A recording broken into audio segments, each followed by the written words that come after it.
साथियों जय हिंद। मैं रामचंद्र वार्ड 28 का निगम पार्षद हूँ। आज सुबह मेरे घर पर 5-6 लोग आए और उन्होंने मुझे बुलाया। आते ही उन्होंने अपनी गाड़ी में मुझे बिठा लिया और लेके गए भारतीय जनता पार्टी कार्यालय में। वहाँ ये बात आई कि भाई आप जो है ना इस तरह से अगर करोगे ठीक नहीं होगा। ईडी और सीबीआई को जानते हो, तो इस तरह से धमकी दे दी उन्होंने और कहा कि आपके लिए ठीक नहीं होगा, बहुत ही आपका गलत हो जाएगा। तो मेरे बेटा ने जैसे ही 100 नंबर पे कॉल करा तो पुलिस आ गई और इन्होंने हमारे जो पार्टी के शीर्ष नेता हैं बड़े बड़े, उन्होंने फ़ोन किया पुलिस को, पुलिस कमिश्नर को। तो ये सब बातें जब उन्होंने सुनी वहाँ पे, तो मुझे जो है ना किसी के थ्रू मेरे घर छुड़वा दिया।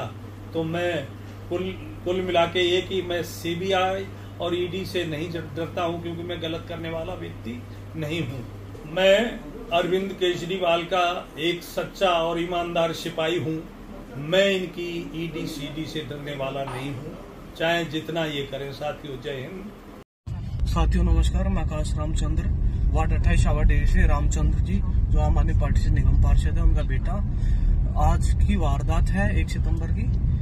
सुबह नारायण सिंह जी, जो पूर्व पार्षद हैं भाजपा से, उनका कॉल आया मेरे पिताजी के पास कि रामचंद्र जी हमें आपसे मिलना, हम आपके घर के नीचे खड़े हैं। तो मेरे पिताजी चले गए और घर के नीचे जो ऑफिस था वहाँ पे मिलने गए उनसे। हमें बाद में पता चला 4-5 लोग उनके नारायण जी के साथ और थे, और मेरे पिताजी को धमकाया गया कि आपके घर सीबीआई ईडी की रेड पड़वा देंगे, आपको सड़ा देंगे। जब ये बात हुई तो मेरे पिताजी का फोन आया कि हम भाजपा ज्वाइन कर रहे हैं, नारायण जी हमारे साथ अच्छा ही करेंगे। इस तरीके से डरा धमकाकर उनकी आवाज में भी मेरे को लग रहा था, और अब उनका फोन बंद जा रहा है। अब हम भी बाहर निकले, मेरे पिताजी को ढूंढे, कहाँ ले गए कहाँ नहीं। बहुत गलत हुआ, हमें इंसाफ चाहिए।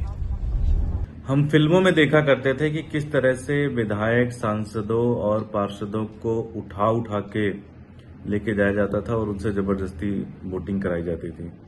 हमने फिल्मों में देखा था, और शायद 90s के टाइम पे देखा था किस तरह से बूथ कैप्चरिंग होती है, कि वोटर्स को वोट नहीं डालने दिया जाता है।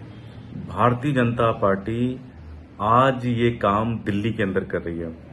बवाना से हमारे काउंसलर रामचंद्र जी, उनको आज सुबह कोई नारायण करके है भारतीय जनता पार्टी का एक्स पार्षद, वो गया है, अपने गुंडों के साथ गया है, उनको उनके घर से जबरदस्ती उठा के लेके गए हैं। और कहां लेके गए किसी को नहीं पता। दिल्ली पुलिस को हमने 1.5 से 2 घंटे पहले जानकारी दे दी, लेकिन अभी तक कोई कार्रवाई नहीं की गई है। क्या भारतीय जनता पार्टी दिल्ली पुलिस के साथ मिलकर गुंडागर्दी कर रही है पूरी दिल्ली के अंदर? क्या एलजी साहब इस तरह की उनकी जिम्मेदारी है लॉ एंड ऑर्डर संभालने की? क्या वो पूरी तरह से गुंडागर्दी कर रहे हैं दिल्ली के अंदर? ये होने नहीं देंगे, और हम आपको वार्निंग दे रहे हैं। अगले 1 से 1.5 घंटे के अंदर अगर रामचंद्र जी को उनके घर नहीं छोड़ा गया तो फिर आप देखिए हम क्या तबाही मचाएंगे।